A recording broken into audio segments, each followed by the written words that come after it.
We are continuing our exploration of Rowe's analysis of the cosmological argument. So we saw the presentation of the argument in part one, the idea that every being is either a dependent being or a self-existent being, and not every being can be a dependent being, therefore a self-existent being exists. Now, the idea is, of course, that we would go on and say that this self-existent being is God. That's the relevance of the argument. Here in part two, we'll look at that criticism that Rowe presents more carefully here.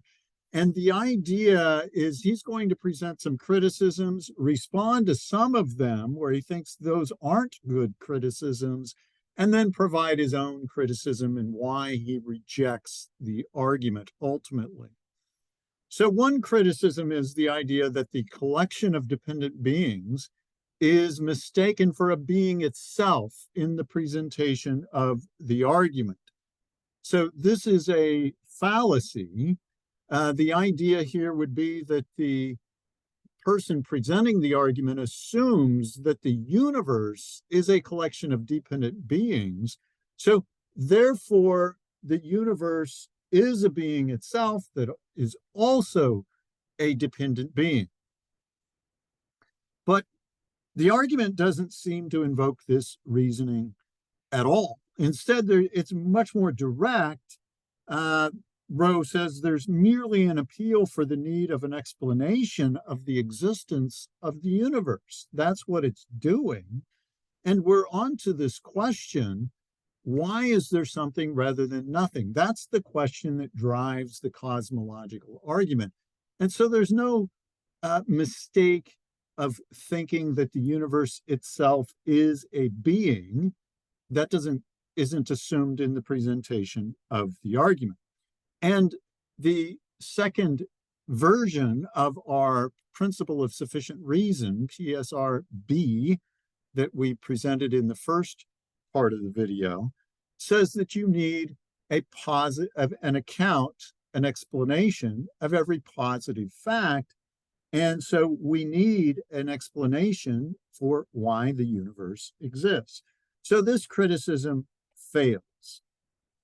The second criticism is the idea that the proponent of the cosmological argument erroneously reasons that because each dependent being has a cause, the collection of dependent beings as a whole must have a cause. And this would be a mistake. This would be a fallacy of composition, the idea that just because a collection of things has the individual components have a characteristic, that the collection as a whole has that characteristic. But just because all the parts of something have a certain characteristic, of course, that does not mean that the whole thing has that characteristic. So the bricks on a wall are less than 1 foot long, but that doesn't mean that the wall made of those bricks is less than 1 foot long. So you don't have that. Photomosaics are art forms that are constructed by little tiny photos that make up a larger photo. And the photos might be of people surfing or a forest or whatever, but then they make up a picture of something else, like a famous person or Mickey Mouse or something like that. And just because the individual components have the characteristic certainly does not mean the whole has the characteristic. Well, the response again is that's not the reasoning of the proponent. That's not what's being claimed.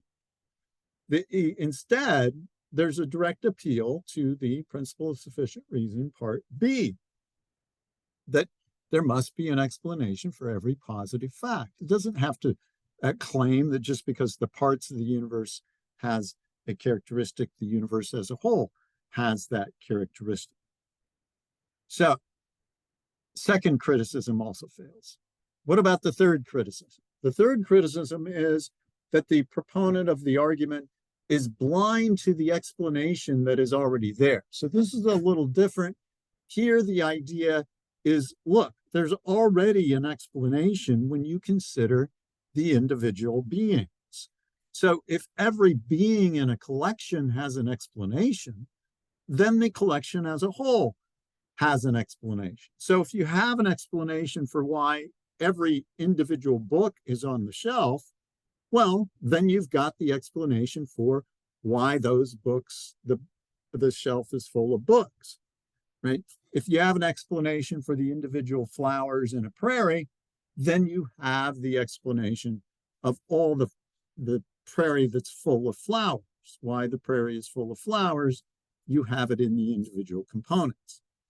Now, Rowe says, wait a minute, the person presenting the argument is not talking about a thing like a prairie or a bookshelf. They're talking about something that might be infinitely long, the chain of dependent beings. That's the suggestion here. If you don't accept the argument, that maybe there's this continual chain of dependent beings. And if you are looking at it that way, we wouldn't say that of, say, suppose there's a suspended lamp, right? And you just see it being suspended. It's out in the open field, and the chain goes up into the sky as far as you can see. And then the owner of the field says, yeah, it's an infinite chain, right? Now, that just doesn't make sense, right? That can't be, that you have an infinite chain holding up a lamp 5 foot above a field. That doesn't make sense. So this may be true for some collections, but not all collections, right? The explanation of the existence of an infinite chain of dependent beings, that's not given in the explanation of each of its members, right? The question of why there's an infinite chain itself is still unanswered. So we need to look at that. And the question must have an answer if the PSRB is true, right? This is a fact that needs an explanation. And so we don't have an explanation of why there would exist this infinite chain of dependent beings. So this criticism also fails. Now, finally, we have the fourth criticism that Rowe seems to endorse himself, although we'll qualify it just a little bit. And that is to directly question the truth of the principle of sufficient reason. So the idea is, why should you think this principle of sufficient reason is true, right? The proponent is asking for too much.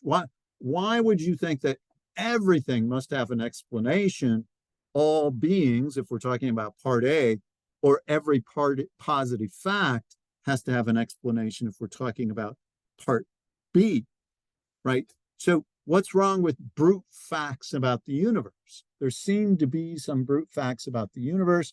Stuff happens. Sometimes there are things that just don't have an explanation. So Rowe says, with this criticism, it's possible that the part B of the principle of sufficient reason, or version B, may not be true.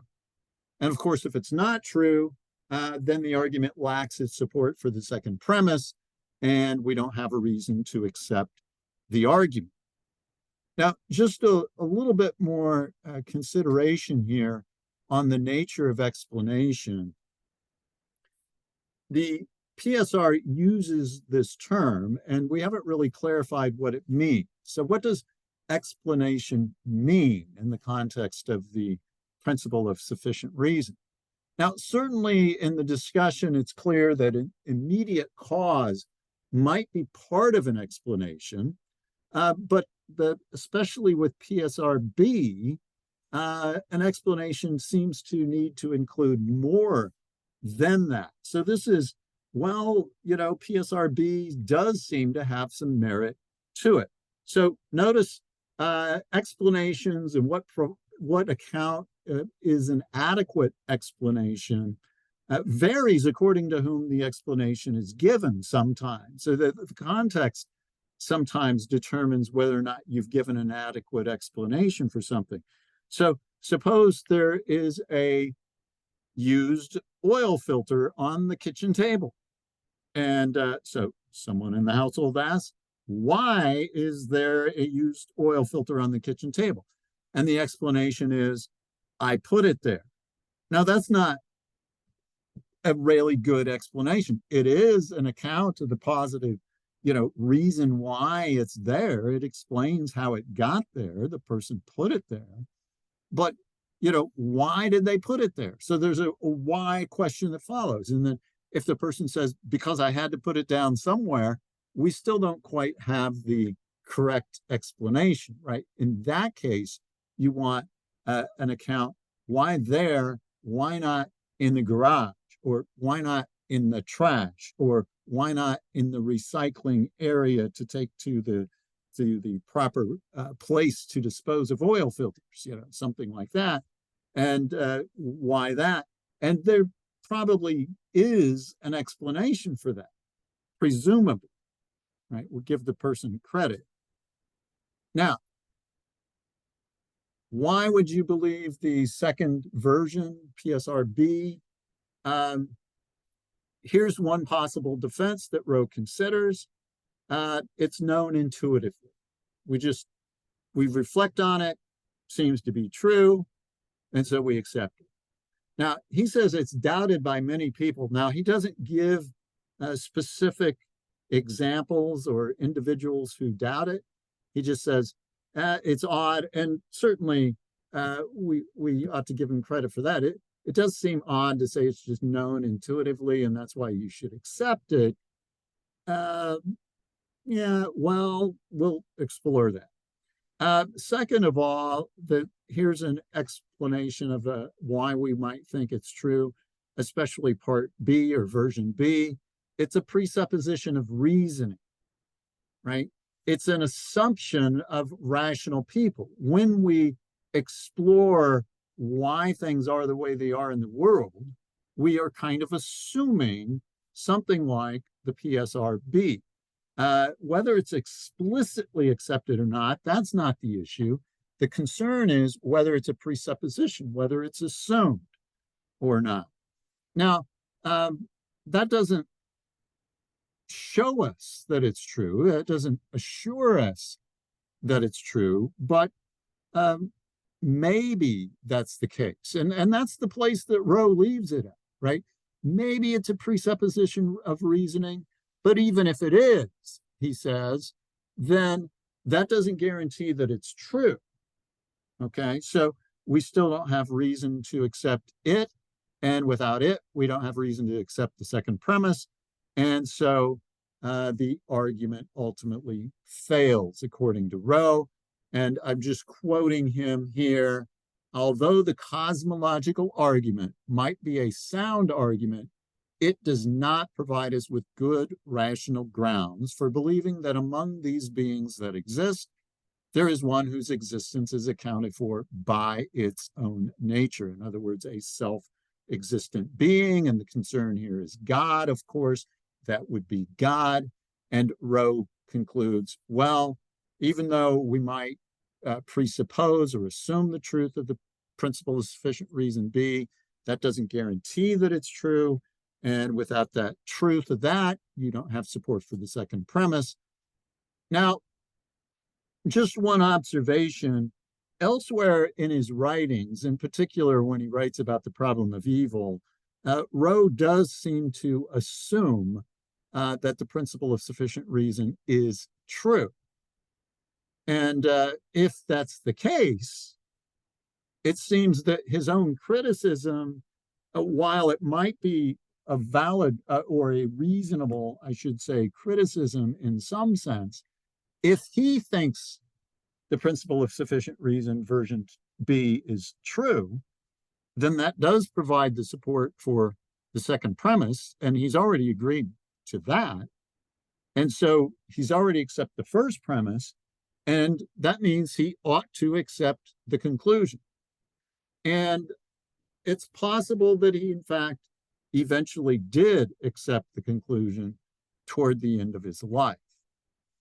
Now, the question then for an observer or, another person considering this is, do you believe the second part of the principle of sufficient reason? Is it an assumption of our reasoning? So if you hear in the news Ford is cutting several jobs, well, you want to hear an explanation. There ought to be an explanation of that. Why are they doing that? It's a fact. It needs explanation. Or scientists and engineers, when we've had some difficulties, that's putting it mildly. We've had some tragedies in the space program. So, for example, the Challenger in 1985 exploded as it was going up into the atmosphere. And certainly we wanted an explanation for that. And almost 20 years later, the Space Shuttle Columbia exploded, well, broke apart on re-entry into the atmosphere. And in both cases, all people on board died. And so we need an explanation for that if we're going to continue to send people up in a space shuttle, right? Why did these things occur? And of course, we assume that there's an explanation for these things. In the latter case, it was a heat shield that was not secured properly. And every evidence pointed to that. So that was something clear-cut that needed fixed. And we assume that there are causes or reasons for things being the case. So it seems like one might assume the truth of the principle of sufficient reason. So the balance here is, well, brute facts versus accepting that principle. Rowe seemed to reject the idea of brute facts.